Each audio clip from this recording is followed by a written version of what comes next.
Guys welcome back to my channel. I am Anu Bhardwaj. तो मुझे इतनी गंदी शक्ल में देख सकते हो क्योंकि मेरा मन नहीं था यार बिल्कुल तैयार होने का, वीडियो बनाने का। मतलब तैयार होने का मन नहीं था, वीडियो बनाने का मन था ऑब्वियसली, क्योंकि मैं तुम्हें कुछ मतलब इन्फॉर्मेशन देना चाहती हूँ मेरी तरफ से। पता है क्या है, मैंने ना कल वोट दिया था, टेस्ट, ठीक है, मेंस का फर्स्ट मॉक मैंने टेक्स्ट बुक का दिया था, जिसमें मेरे नंबर आए थे 64.25 आई गेस। हाँ 64.25 ही आए होंगे, ठीक है। तो मुझे बहुत रोना आया कि ऐसा क्यों हुआ मेरे साथ।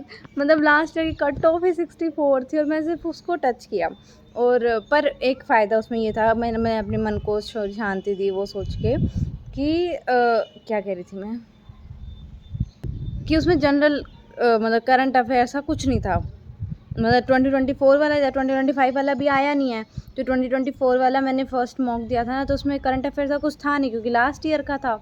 तो फिर मैंने उसमें शायद, पर फिर भी मैंने शायद 1 या 2 क्वेश्चन अटेम्प्ट किए थे जो थोड़े मतलब वैसे वाले क्वेश्चन थे बैंकिंग अवेयरनेस के, कि आरआरबी किसने बनाया था, मतलब किस कमेटी, वो नारसिम्हन कमेटी से बना था, वो वाला क्वेश्चन था, ठीक है। तो मैंने वो अटेम्प्ट किया था। बाकी मतलब ऐसा कोई क्वेश्चन नहीं था जो मैंने लास्ट ईयर का अटेम्प्ट किया हो। तो मैंने देखा कि अगर अनु तेरे को 10 नंबर भी आ रहे हैं मतलब करंट अफेयर्स में, तो तेरे 74.25 हो जाएंगे।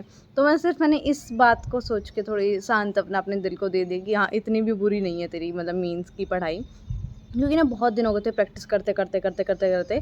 तो बहुत ऐसे प्रॉब्लम आ रही थी कि यार मैं कहाँ से क्या करूँ। मतलब ऐसे होता है ना कि जब तक हमें अपनी बीमारी नहीं पता लगती तब तक हम इलाज क्या करें। मतलब बहुत दिन हो गए थे प्रैक्टिस करते हुए, मेंस का रीजनिंग का भी कर रही थी, क्वांट्स भी कर रही थी, इंग्लिश भी कर रही थी।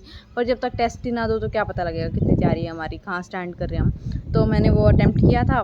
और प्लस मैंने एक और चीज़ मैं तुम्हें बताना चाहती हूँ, अगर तुम्हें भी अपनी मेंस की प्रैक्टिस करनी है तो फिर जैसे क्या होता है कि हम ना पूरे टाइम सुबह से लेके शाम तक, शाम जैसे मैं 6 बजे तक पढ़ती हूँ क्योंकि मेरी लाइब्रेरी 6 बजे तक होती है। बहुत रेयर ऐसा होता है कि मैं घर पे भी पढ़ती हूँ। फिल्टर चेंज कर लिया गाइस, इससे क्या फ़र्क पड़ेगा, कुछ भी नहीं पड़ेगा, मैं लगे तो गंदी ही रही हूँ। पर ठीक है जो भी है।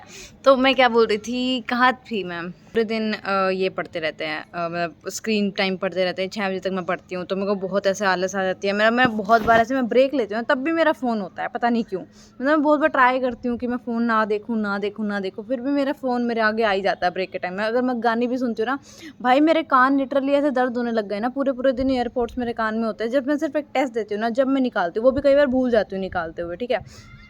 तो मैं तुम्हारे लिए इसके लिए सॉल्यूशन लाई हूँ। अगर तुम्हें अपने जैसे मैंने क्या किया था टेस्ट देने से पहले 2-3 दिन पहले, कि मैंने ना सारे प्रीवियस ईयर के क्वेश्चंस लगा लिए थे, और वो भी मैं सिर्फ उसी बुक से लगाने वाली, मतलब लगाई है मैंने जो तुम्हें बताने वाली हूँ, ठीक है।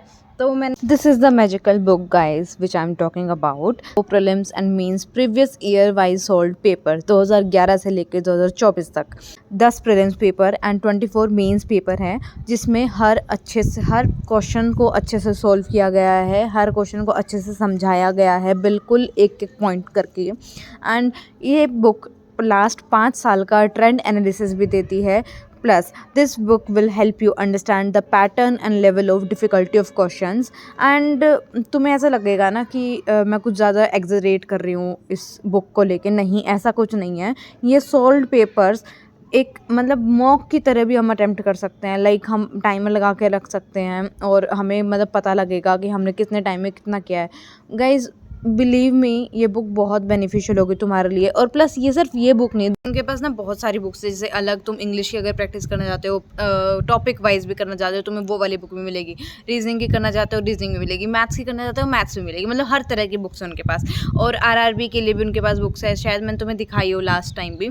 और मैंने आईपीएस पीओ वाली मंगाई थी, ठीक है। तो आईपीएस पीओ वाली मुझे रिसीव हुई और मुझे उससे इतना ज़्यादा मतलब फ़ायदा हुआ ना, कि कुछ टाइम ऐसा होता है कि मैं पढ़ना चाहती हूँ, मैं सिर्फ स्क्रीन टाइम की वजह से नहीं पढ़ पाती, और प्लस ना उनका कंटेंट मज़ेदार। मतलब ऐसा मतलब मुझे एक भी अभी तक गलती नहीं मिली है उस बुक में। अगर तुम भी मतलब ख़रीदो तो तुम ये देखना कि वो बहुत एररलेस बुक है, बिल्कुल भी कोई भी प्रॉब्लम नहीं है उसमें। मुझे सारे एक्सप्लेनेशन इतने क्लियर हैं। प्लस मैं तुम्हें यहाँ पे अपनी एक मतलब बुक की क्लिप भी ऐड करूँगी। जब मैंने वो मिली थी तो मैंने उसकी वीडियो बनाई, बहुत सुंदर से फिल्टर में बनाई है, तुम देखना, ठीक है। तो उसमें सारी डिटेल्स हैं। मतलब तुम 2011 से लेकर 2024 तक तुम्हारी एग्जाम्पल्स कह रही हूँ, सोल्ड पेपर्स हैं, रीजनिंग भी है, क्वांट्स भी है और इंग्लिश भी है। और ना पता है सबसे अच्छी चीज़ मुझे क्या लगी, जैसे हम रीजनिंग में ना अलग अलग मेथड से, जब मैं तुम्हें यह बात बहुत बार बता चुकी हूँ, आई गेस मैं 3-4 बार बता चुकी हूँ ये चीज़, कि रीजनिंग में ना हमें बहुत प्रॉब्लम होती है कि हमारे कंसेप्ट किसी और से बिल्ड हो रखे होते हैं, हम प्रैक्टिस कहीं और से कर रहे होते हैं। जैसे सबसे प्राइम एग्जांपल है मेरा इस चीज़ के लिए अंकुश सर की उसकी अंकुश सर की रीजनिंग के लिए, ठीक है। तो उनका एक मतलब वो है तरीका स्क्वायर अरेंजमेंट करने का, थ्रेड मेथड से। पर मैंने हमेशा स्क्वायर अरेंजमेंट ऐसा स्क्वायर बना के करा हुआ है। तो वो बुक इतनी हेल्पफुल है ना, अगर तुमने बेसिक कहीं से भी पढ़ा हो, लिटरली कहीं से भी पढ़ा हो, तुम उस चीज़ को समझ जाओगे। इतनी अच्छे से एक्सप्लेन कर रखा है उस बुक में। और तुम ये बुक ले सकते हो, और मेरा प्रोमो कोड भी लगा सकते हो, जिससे तुम्हें 10% एक्स्ट्रा डिस्काउंट मिलेगा। एंड उनकी डिस्क्रिप्शन में मैं अपनी उनकी लिंक डाल दूँगी। अपनी लिंक क्या डालूँगी भाई, मतलब उनकी लिंक डाल दूँगी, ठीक है। तो तुम वहाँ से परचेज़ कर सकते हो। ट्रस्ट मी गाइस, वो बहुत हेल्पफुल रहने वाली है। मुझ जैसे इंसान के लिए तो बहुत हेल्पफुल है, जो पूरे पूरे दिन ऐसे फ़ोन में लगा रहता है और फिर कभी पढ़ने का मन करता है, सिर्फ स्क्रीन टाइम की वजह से नहीं पढ़ पाता, तो वो बुक बहुत हेल्पफुल है। प्लस उनका कंटेंट तो मैंने तुम्हें बता ही चुकी हूँ कि वो बहुत अच्छा है। एंड तो अब वापस अपने उस पर आता है, मेरे मॉक टेस्ट पे, कि मेरे मॉक टेस्ट में क्या हुआ। मैंने रीजनिंग में अटेम्प्ट किए थे, तुम देख सकते हो 30 क्वेश्चंस, और जिसमें मेरे मार्क्स आए 30.25। हा I am so intelligent. English में आई अटेम्प्टेड 29 एंड स्कोर 21, मतलब सिर्फ 8 ही क्वेश्चन गलत हुए। वाह, इतनी इंटेलिजेंट हूँ मैं, मुझे तो खुद पे विश्वास नहीं हो रहा है। पर मुझे डीआई का बहुत दुख है कि 11 अटेम्प्ट करके 10.75। Nonsense. And I guess that's it for today. अभी मुझे लगता है इंग्लिश और डीआई में थोड़ा और मार्क्स बढ़ाने पड़ेंगे, और तुम्हारे पास कोई स्ट्रैटेजी है इसको लेके तो तुम भी मुझे बताओ, मैं भी तुम्हें बताती हूँ। That's it for the day guys, thank you, bye bye, Tata.